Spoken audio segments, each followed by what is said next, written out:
The following podcast contains adult content. It is not suitable for minors, professional settings, or the faint of heart. FOREPLAY Goes South is open mic storytelling. Hosted monthly by Metanoia, attendees share their intimate, sultry, salacious tales.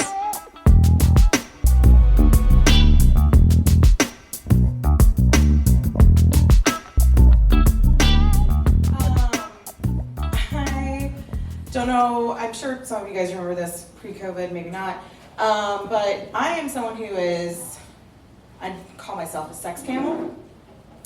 Like I have a really good sexcapade, if you will, and then like I just don't do anything for a long time, because I just like, I can handle my own business. I don't need that situation, like that's a lot of drama. I got school, I got work, I got things to do.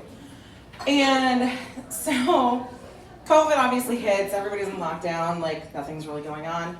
And previous to COVID, I ended up meeting a guy who was traveling, and one of my dear friends, Binky, who can't be here tonight, she might have a COVID scare, we weren't sure, but she's normally here. Redhead, very funny. She's one of my best friends, and she helped me create my Tinder profile.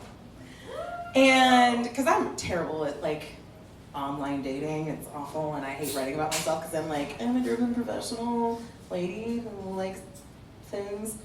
And so she took my phone and she picked out pictures, and then she was like, generally regarded as a badass, love my Greyhound, bonus points if you're a Viking. That's my Tinder profile.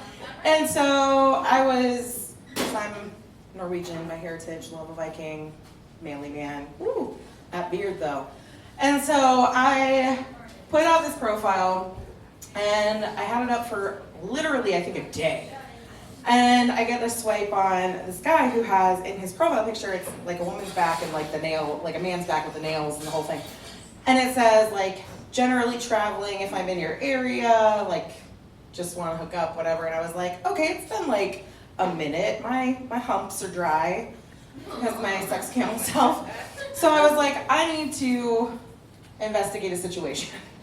And so I was like, I reached out to him, and he's like, yeah, I'm in town, I work in marketing, and I travel all the time, and I'm just in town on business, and like, let's do this thing. And I was like, oh, okay, quick.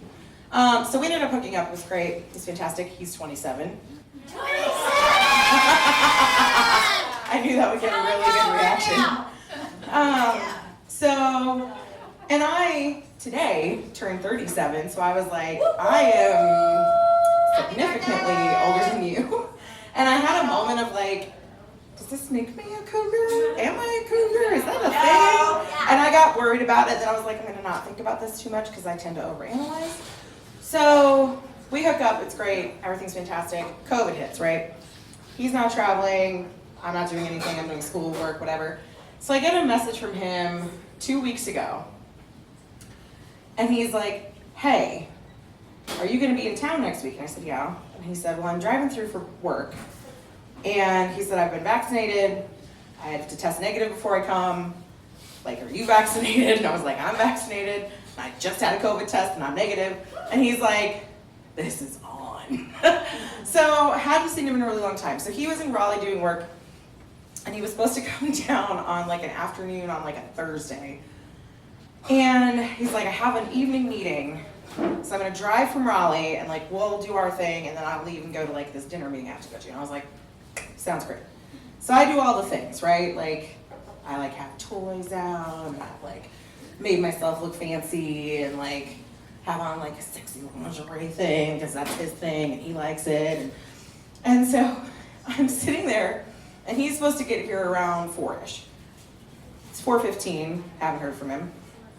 And so I texted him like, hey, is like everything still good? Thinking like maybe he got caught up and it's not gonna work out and whatever, and it's fine.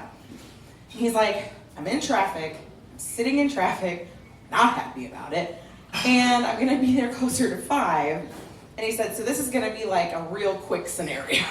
And I was like, all right, like I'm not gonna say no to that.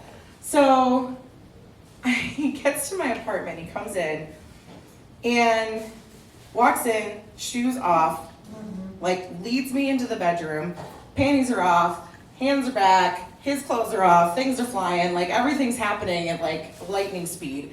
And I'm someone that like, I'm confident about 98.7% of the time, but that other like slim percentage, I get real nervous. And that real nervous part is when I'm gonna have sex with somebody for the first time, or like haven't seen them in a long time, or just in general. Because I start to like have that like patriarchy built in, like what if I'm not pretty enough, and what if I'm not good enough, and I make myself crazy. And he's the kind of person that like, you don't have time for that. Like things are happening. And so we started doing stuff, and the first time that we hooked up, it was a very intense experience, but it wasn't necessarily like a kink thing, right? So he's kind of interested in the kink lifestyle, hasn't been a part of it, but like edging in there a little bit. It wasn't something where he was like super dominant, it was just good sex. This time, boy has learned. And so we're like starting to do stuff, and like he's like slapping my tits, and like all of a sudden he's slapping my pussy, and I'm like, where did this come from? Because I like it. Like, who trained you while you were gone? And so then like he's like flipping me over, and we're changing positions, and things are going really, really well. And then like he gets off the bed, pulls my arm, and like pulls me down on the floor on my knees, and he starts to face fuck me. And let me tell you, it's the first time it's happened. Because I am a person who is a control freak, and I normally like to control that situation. I'm a person who's like, I will suck your cock at the speed and ferocity that I like, all right? And so this was the first time that that was happening, and it happened so quickly that it didn't even really register at first. And I was like, I'm getting face fucked. Do I like that? I think I like it. I'm gagging, but I'm okay with it. Like, I literally, it's a conversation that's happening in my brain. And I'm sure that he was having a great time. Like, things were going real well for him. And I'm like analyzing in my brain while I'm like, oh, like, so all of a sudden I pull back and I look up, and I'm like, and he like didn't like hit my cheek, but like patted my cheek a little bit, and I was like, yeah, I like it. So then like we end up wrapping things up, and he's like, nothing like making up for lost time, and like goes to the bathroom, cleans himself up, and then he's like literally racing out of the door to go to this meeting that he has to go to.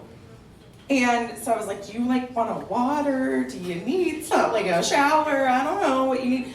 And he's like, no, I'm good. And he's like, maybe a paper towel. And he like is wiping his head as he walks out the door, and he's like, all right, I'll call you when I'm in town again, bye. Like, and I was like, all right. And I look at my watch, 20 minutes from enter of door to finish and out of door. And let me tell you, that 20 minutes was better than any YouTube video that I had ever watched. It was better than any like show. I was in a very happy place. I had friends who would text me and said, when is he getting there? And I was like, oh, it's like 5 minutes from now. And they're like, oh, has he gotten there? And I'm like, oh, he left. And they were like, that was really quick. And I said, he had a meeting? But yeah, so when we first hooked up, he was like, oh, I'm like a one and done. I don't want to get involved. I don't want feelings. I don't want relationships. I was like, buddy, you haven't met me. Because I'm that girl who can compartmentalize. And so now this is the second time that we've hooked up, and clearly sounds like there will be many, many more times, because it's a good time. This episode of FOREPLAY Goes South podcast was recorded and produced by event host and podcast creator Metanoia. These stories are recorded live every third Tuesday of the month at Petra's in Charlotte, North Carolina. For more information about FOREPLAY Goes South, follow us at FOREPLAY GS on Facebook, FetLife, Instagram, and Twitter.